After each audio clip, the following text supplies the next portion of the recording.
오늘은 정말 중요한 이야기를 하려고 합니다. 각자 바라는 경제적 자유를 얻기 위해서는 얼마의 자산이 필요할까요? 그리고 어떻게 그 목표를 달성할 수 있을까요? 먼저 핵심부터 말씀드리겠습니다. 언젠가 직업의 한계를 벗어나려면 최소 6억 원, 권장으로는 10억 원 이상의 자산이 필요합니다. 왜 그럴까요? 자, 재테크와 투자 등을 통해 고정 수익을 낸다고 가정했을 때 이 수익만으로도 생활비를 충당하면서 살 수 있는 수준이 되어야 하기 때문입니다. 구체적으로 계산해 보겠습니다. 6억 원을 가지고 있다면 연 6% 수익률로 운용하면 연간 3,600만 원, 원로는 약 300만 원의 수익이 발생합니다. 이 정도면 일하지 않아도 기본적인 생활이 가능한 수준입니다. 하지만 여유로운 생활과 미래를 대비하기 위해서는 10억 원 이상을 권장합니다. 10억 원에서 연 15% 수익을 내면 1억 5천만 원, 원로는 1250만 원입니다. 이 정도면 대부분의 사람들이 안정적이고 여유로운 생활을 할 수 있는 금액이죠. 여기서 중요한 질문이 있습니다. 매년 이런 수익률이 과연 가능한가요? 역사적 데이터를 보면 충분히 가능합니다. 미국 S&P 500 지수의 장기 평균 수익률은 약 10%입니다. 여기에 적절한 포트폴리오 구성, 배당주 투자, 부동산 투자 등을 결합하면 15%는 달성 가능한 목표예요. 물론 매년 정확히 15%를 달성하는 건 아닙니다.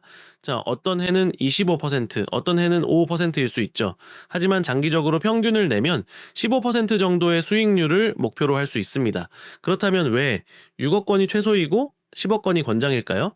6억 원은 기본적인 생활비를 충당할 수 있는 최소한의 선입니다. 하지만 예상치 못한 지출, 의료비, 자녀 교육비, 물가 상승 등을 고려하면 여유가 부족할 수 있어요. 10억 원 이상이 되면 이런 변수들을 충분히 커버할 수 있고 원금을 건드리지 않고도 여유로운 생활이 가능합니다.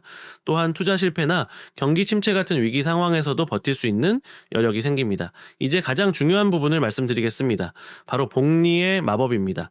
복리는 이제 이자가 붙는 현상을 말합니다. 워렌 버핏이 말했듯이 부를 축적하는 것은 눈덩이를 굴리는 것과 같다. 긴 언덕에서 시작하는 것이 도움이 된다고 했어요.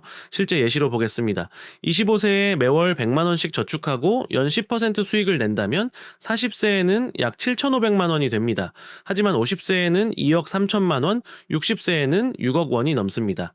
여기서 놀라운 건 40세에서 50세까지 10년간 모은 금액이 그 이전 15년간 모은 것보다 훨씬 크다는 겁니다. 이게 바로 복리의 힘이에요. 찰리 먼거는 이렇게 말했습니다. 첫 번째 100만 달러를 모으는 게 가장 어렵다. 그 다음부터는 돈이 알아서 불어난다고요. 이는 젊었을 때 꾸준히 투자한 원금이 복리로 기하급수적으로 불어난 결과예요. 그럼 우리는 어떻게 해야 할까요? 답은 간단합니다. 이제 꾸준히 기계적으로 포기하지 않고 장기적으로 돈을 모아야 합니다. 기계적이라는 말이 중요합니다. 감정에 흔들리지 않고 꾸준히 해야 한다는 뜻이에요. 하지만 여기서 중요한 건 20억 원이 단순히 금융 투자만으로 만들어지는 게 아니라는 겁니다. 이는 여러분의 근로소득, 커리어 성장, 사업 성장, 부동산 투자 등 다양한 자산 증식 방법의 총합입니다. 여기서 가장 중요한 메시지를 전하겠습니다. 바로 꺾이지 않고 남들이 뭐라 하든 합법적으로 꾸준히 자산 증식에 힘써야 한다는 것입니다. 주변에서는 많은 말을 할 겁니다. 인생은 먹고 즐기면서 살아야지. 지금 안 즐기면 미래는 더 못 즐기는 거 아니냐라고요? 하지만 이런 말에 흔들리면 안 됩니다. 물론 현재를 즐기는 것도 중요하지만 미래를 준비하지 않으면 나이 들어서 후회하게 됩니다. 균형이 필요한 거죠. 합법적으로라는 말도 강조하고 싶습니다. 빠르게 돈을 벌고 싶은 유혹에 불법적인 방법이나 사기에 가까운 투자에 손대면 한순간에 모든 걸 잃을 수 있어요.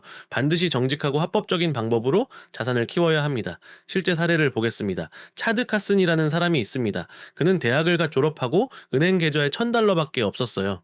보통 직장인처럼 일상생활을 하며 빠듯하게 살았죠. 하지만 그는 부동산 투자의 힘을 발견했습니다. 처음에는 집 한 채를 사서 리모델링해 팔고 그 수익으로 다시 집을 사는 플리핑을 했어요. 그리고 점차 임대용 부동산으로 포트폴리오를 전환했습니다. 결과는 어땠을까요? 그는 수십 채의 집을 플리핑했고 100만 달러 이상의 임대 포트폴리오를 만들었습니다. 그리고 조기 은퇴에 성공했어요. 지금은 주당 10시간도 안 되는 시간을 일하면서 부동산에서 나오는 수익으로 살고 있습니다. 라이언 피네다의 이야기도 감동적입니다. 그는 프로 야구 선수였다가 2013년에 방출됐어요. 돈을 벌기 위해 대타 교사도 하고 심지어 중고 소파를 사서 팔기도 했습니다. 그렇게 모은 돈으로 2015년에 첫 집을 플리핑했고 25,000달러의 수익을 냈어요. 이 수익을 다시 투자하면서 첫 해에 5채, 둘째 해에 20채, 넷째 해에는 거의 150채를 플리핑했습니다. 그는 여기서 멈추지 않고 임대 부동산, 에어비앤비, 그리고 다른 사업들로 포트폴리오를 다각화했어요.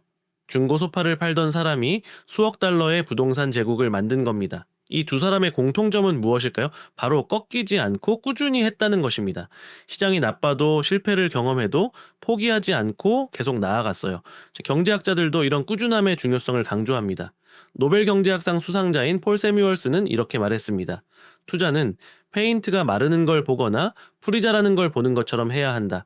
만약 흥분을 원한다면 $800를 들고 라스베이거스로 가라. 이 말의 의미는 명확합니다. 자, 투자든 노력이든 지루해야 성공한다는 거예요.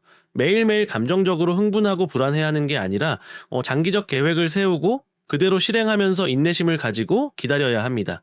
세뮤얼스는 꾸준한 투자가 장기적으로 상당한 수익을 가져온다고 강조했어요. 복리의 힘은 시간이 지날수록 기하급수적으로 커지기 때문입니다. 그는 또한 분산 투자의 중요성도 언급했습니다. 한 곳에 모든 걸 걸지 말고 주식, 채권, 부동산 등 다양한 자산에 나눠 투자하라고 했어요. 하지만 이 역시 꾸준히 무너지지 않고 지속해야 효과가 있다라고 강조했습니다. 그렇다면 어떻게 100억 원을 만들 수 있을까요? 절대 꺾이지 마세요.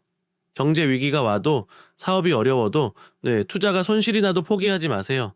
역사는 위기 때 버틴 사람들이 결국 승자가 됐다는 걸 증명합니다. 또 합법적이고 정직하게 하세요. 브레이크 없이 가다가 모든 걸 잃는 사람들을 많이 봤습니다. 느리더라도 올바른 길로 가야 합니다. 남들의 말에 흔들리지 마세요. 여러분의 재무 목표는 여러분만의 것입니다. 다른 사람들이 이해하지 못해도 괜찮아요. 장기적 계획을 믿고 따르세요. 마지막으로 여러분께 말씀드리고 싶습니다. 10억 원도 100억 원도 결코 어려운 숫자가 아닙니다. 차드 카슨이나 라이언 피네다처럼 평범한 사람들도 해냈습니다. 여러분도 할 수 있습니다. 지금부터 시작하세요. 소득을 늘리기 위해 자기 관리하세요. 부동산 투자를 공부하세요. 금융 투자를 배우세요. 그리고 무너지지 마세요. 그때가 바로 기회입니다.